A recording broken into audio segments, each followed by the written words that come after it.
Hello, my name's Tanya from East Birmingham, British National Party. I'm the organiser for East Birmingham.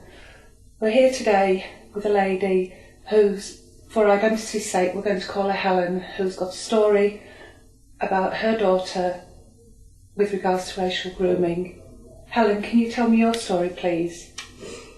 On the 17th of October 07, my daughter went with two girls out to play, and one of them left. The other girl said that she was going to go to a friend's house. She to be home until 9. This was about 6:30. So she said, okay, I'll come with you. She was under the impression it was a girlfriend. It was a long walk to get to this house, and she kept asking where it was, and the girl says, I will be there in a minute. When she did get there, the girl seemed to know the Asian men that opened the door and went straight in and said to my daughter to go in. And she didn't want to, she stayed by the door. And she said no. And the other girl said, I'm not going to be long, just come in for 5 minutes. She went in, and she said that immediately when she was in the house, she could see it was 2 rooms. Mm-hmm. The other girl went into the back, where she could see there was a group of Asian men. My daughter stayed by the door. She says an Asian boy came out, locked the door with a lock, took the key with him, and then went into the other room. And then she says that the other girl beckoned her to come through, and she did. She said she sat on the settee, the other girl was sitting on an Asian boy's lap. And she said within 10 minutes of being in there, they was telling her to drink. Mm-hmm. And the other girl was freely, and she said she seemed to know them all. She said she appeared that she thought the one was a boyfriend because she was sitting on his lap. She says within 10 minutes, they was talking, she says, in their language. So she didn't know what was being said. She said they was whispering to the other girl, and she was laughing. And then she said one of them grabbed her and straight away started attacking her on the floor. Then another man attacked her. She said they kicked her and hit her. The one said she was kicking and hitting to get away. The one said, give her some of this, it'll calm her down. And she said that she was injected in her arm and in her leg with something. She said, and she couldn't move. She said that they forced drink down her throat and pills, different coloured pills, different sizes, and to the point she passed out. And she said every time she came to, there was a different man on top of her. She said after a bit, she said she could feel her legs, and she tried to escape. She was pulled down again and attacked again by a different person. At the same time, they were saying, shut up or we're going to be set you on fire. She said when she could feel her legs proper and she tried to get up, the one man pulled her down by her hair, but she had hair extensions in and they came away. So she escaped upstairs.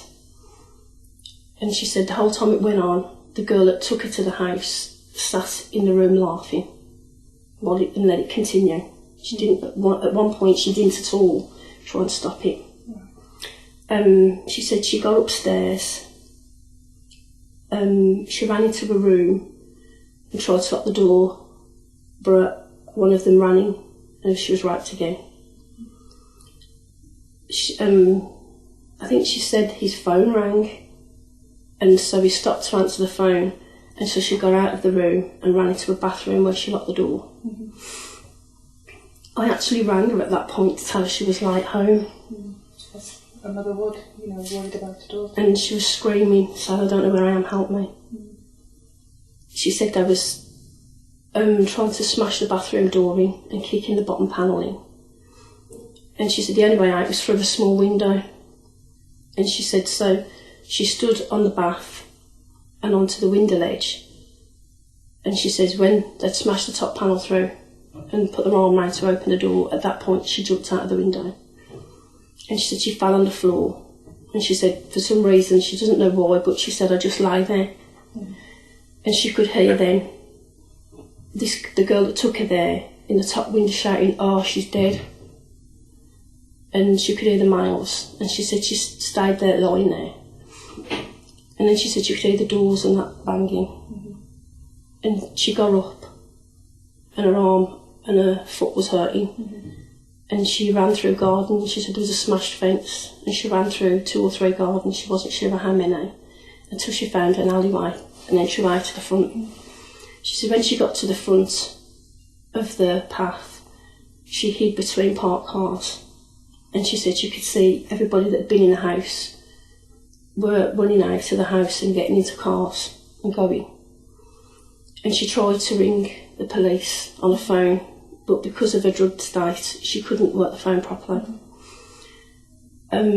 She said after a few minutes, when she felt safe when the cars had gone, she ran down the road to a nearby shop, and she ran in there with the mobile phone in her hand, and she said she asked the Asian shopkeeper, give him the phone, and said, "Can you ring the police?" She couldn't work it, that she'd been raped and she wanted them on. The shopkeeper wasn't willing to help to begin with, and so she said she threw chocolates and stuff around the shop to make him ring the police. And he told her to get out and he'd ring the police. While she was outside the shop, there was a phone box opposite, and she made her way over there to try and ring again, but she couldn't work the phone. And at that point, 2 girls came past, asked what had happened, and she told them I'd been raped by a group of Asian men. And she said she was hysterical and screaming. She couldn't talk properly either. And they rang the police. I'm not sure if it was from a phone box or from phone, but they made the actual proper call through. She says that then all she remembers is a police car turning up, and she was put in a police car. I think she was drove further up the road. And then she remembers screaming and shouting, saying, I've been raped. It was Asian men. But the police had rung me at that point, and I was on my way in the taxi. When I got there, the whole road was sealed off, and I was shown to an ambulance where my daughter was. She was, I won't say violent, she was trying to get out the ambulance, saying they were in there. She was distressed. She was saying, I've been raped, they put it in me. I'm not a virgin anymore, they've raped me, help me, they were going to come and get me. They made me drink alcohol and tablets, help mum. She was screaming at that point, and then she collapsed onto the stretcher, foaming at the mouth. Her eyes was rolling backwards. She'd hold her breath, and then she'd scream out, ear-piercing screams. And then they drove to the hospital. The staff on duty that night would remember. It was traumatic. The whole hospital would have heard. While she was at the hospital, a policewoman came in the ambulance with us. She stayed in the hospital room with us for some of the time, or outside the door, as she had a 24-hour police guard. She left the next day, dinner time, when she swapped over with another policewoman. But in my opinion, her presence and what she would have to say would be important to the case. Yeah. The police haven't put her statement on anything. I asked at one point, because my daughter was in and out of consciousness, having fits, foaming at the mouth, eyes rolling, holding her breath, screaming. Then she collapsed in the fetal position on the floor. Then she'd try and get out the windows, and she was trying to get out the doors.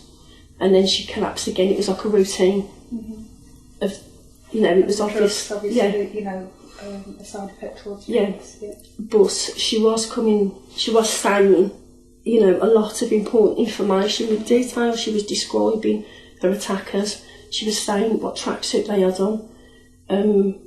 What she said, there was a certain smell of aftershave, reminds her as well of it, that one of them smelt of, a certain brand of tracksuit.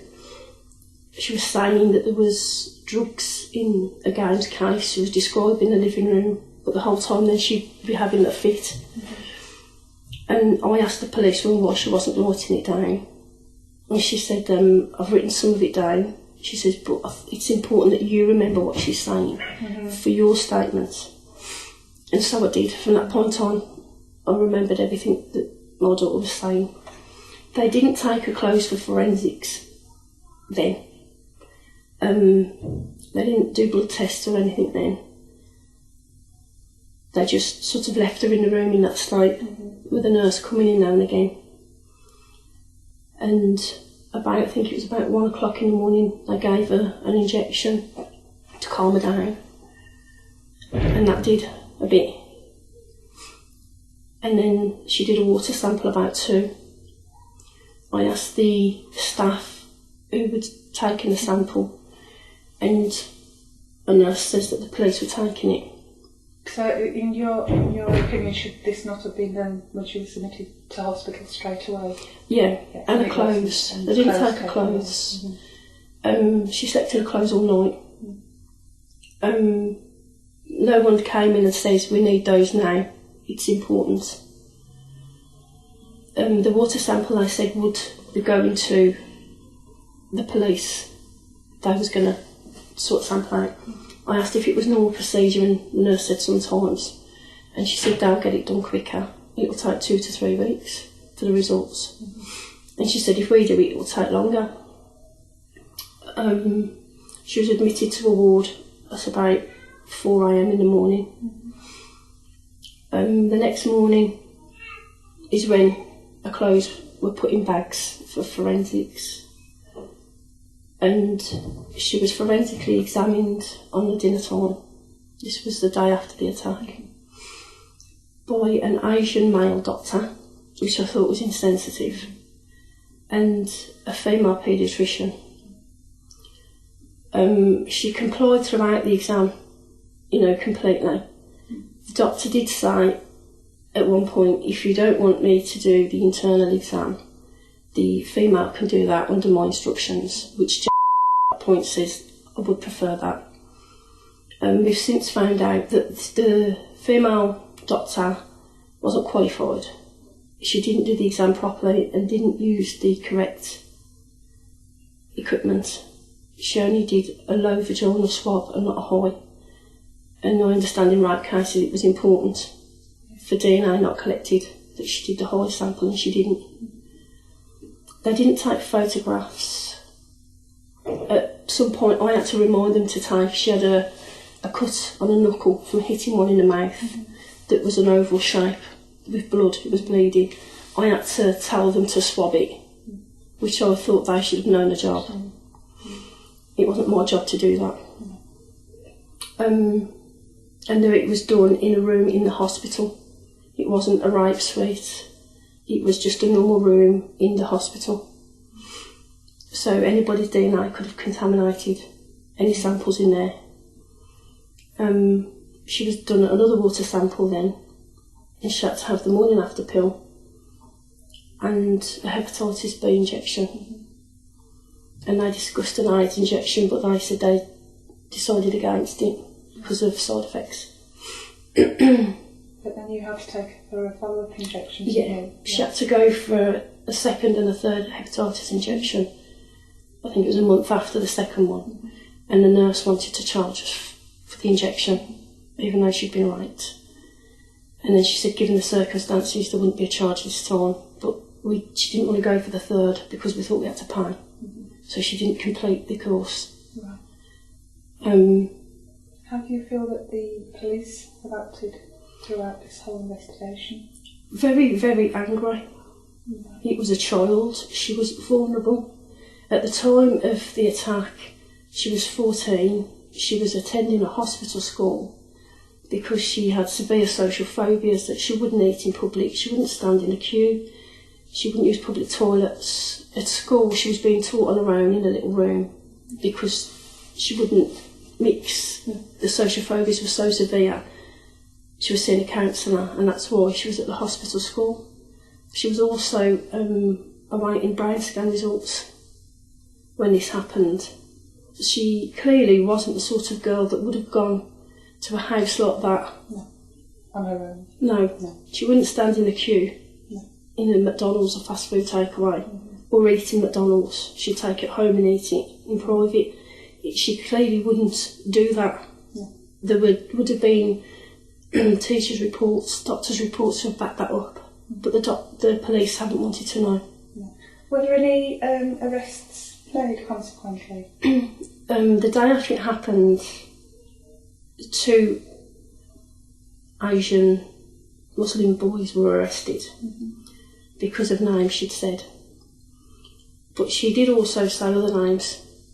You know, when she was in and out of consciousness, she was saying all different names. But they only arrested the 2 initially. When she was let out of hospital, the next day they didn't let her out of hospital because she had double vision and she couldn't walk. So she came out of hospital the day after that, on the Friday. The policewoman who was in charge didn't do the statement that day. She said she would come after the weekend on the Monday. That day Jo didn't want to speak about it, which you wouldn't. Understandably. You would not want to go through hell again a few days after. I'd encouraged to do a statement straight away because, in my opinion, the faster she got it done, it was out of the way and done with. And she could get on with healing. And also because of the remarks from the policewoman in the hospital that night about me doing a statement, did one, I could do one. But when the policewoman came out on the Monday, I knew from the phone call on the Friday that they was negative. Everything she said was negative. And when she came out on the Monday, it was obvious the police wasn't going to do a thing. They says that because they'd admitted doing it, they didn't need, there was no evidence required because they'd admitted it. That they thought she was older, that apparently she'd said she was 17, that she was drunk when she got there, that it was all consensual.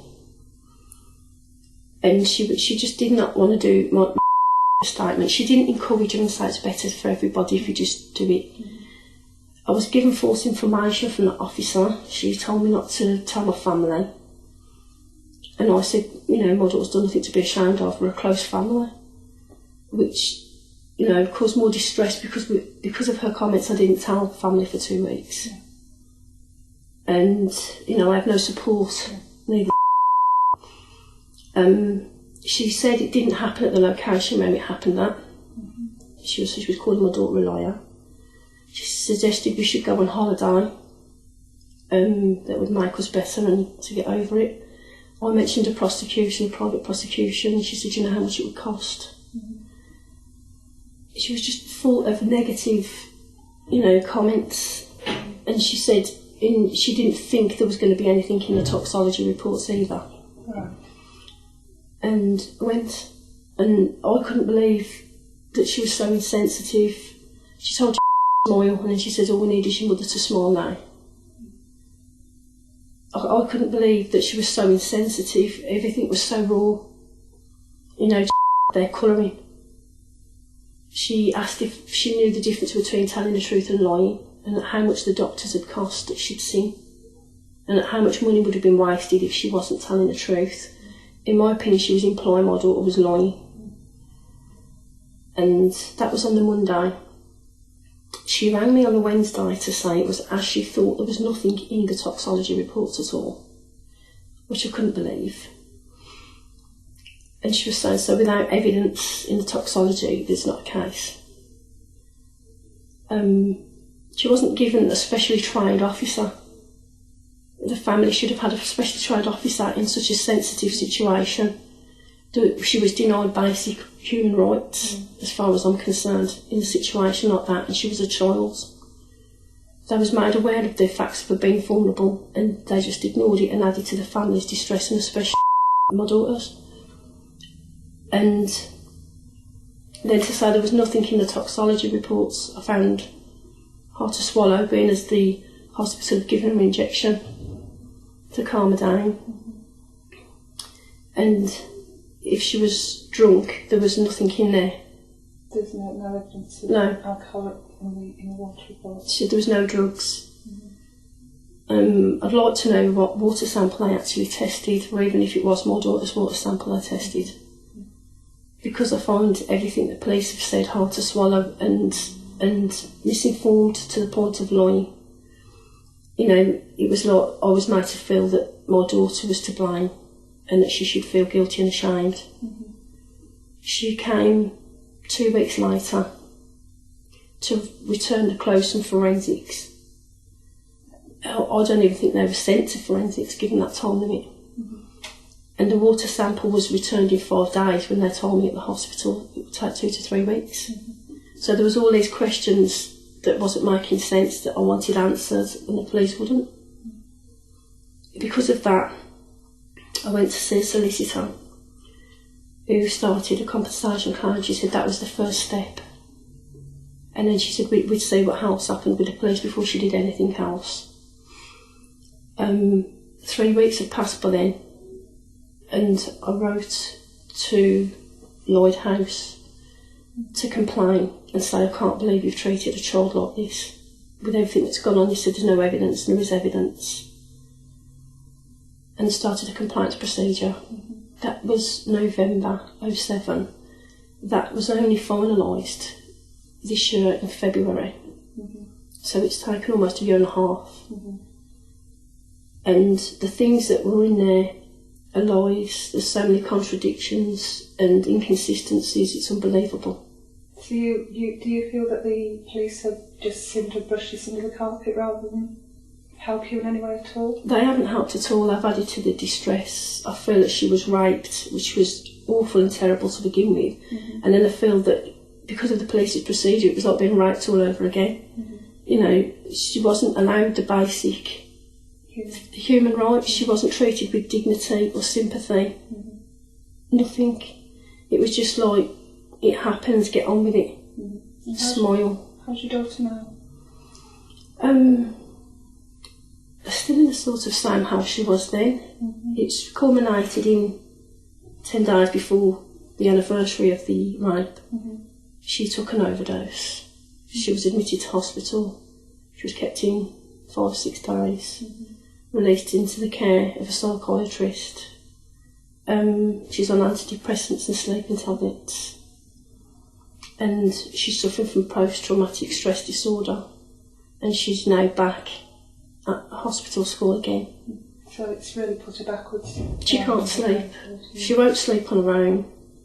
She'll either sleep downstairs on the settee with me, or she'll sleep in my bed, or she'll have her friend stay. She doesn't even want a little brother who's 11 because he's male, sharing the same room. It's psychologically affected her. She has flashbacks constantly. She says she imagines him on the bus sitting there laughing at her. We can't use the normal bus route because we have to pass the road it happened. She doesn't feel safe. She's got a phobia of any Asian man she distrusts because she doesn't know at the end of the day exactly how many raped her. So it could be any taxi driver. There were taxi drivers involved. She's got no security. She's not the same girl, and she won't be. What would you like to see happen now, Helen? I'd like a public inquiry, a proper public inquiry, all aspects of it investigated, because it is in the public's interest that we're made aware, that the public are made aware of what's going on. There's no help for families and victims. I wasn't given any help, no numbers, nothing. And the public should be made aware of, you know, taxi drivers driving the cars, of what they could have done, what they have done. You know, how many girls has this happened to before my daughter? How many girls will it happen to? And how many parents are left doing the job the police are paid to do at the end of the day and trying to get justice for the children? Helen, I'd like to thank you for taking the time to sit here today and talk to me. I do appreciate it must be very hard for you, and we will, with all our help you as much as we possibly can. Thank you. Thank you.